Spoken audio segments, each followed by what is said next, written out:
Hello, Gashi Babe! Merong tatlong uri ng tao. Ang una, mapanuri. Ito yung mga uri na tao na laging naghahanap ng kaalaman at nagsusuri ng mga bagay-bagay.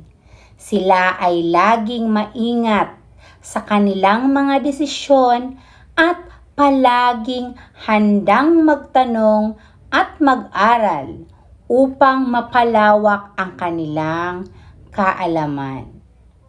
Ang pangalawa, mapagbigay.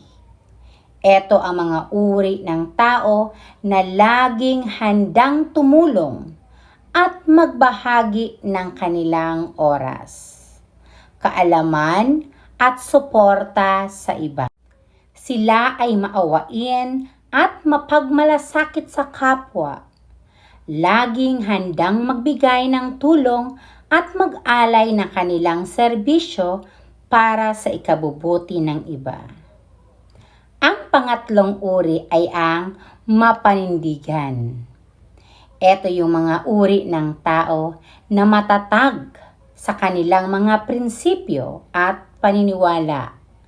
Sila ay hindi nagdadala sa agos ng panahon at nananatiling tapat sa kanilang mga saloobin at paninindigan.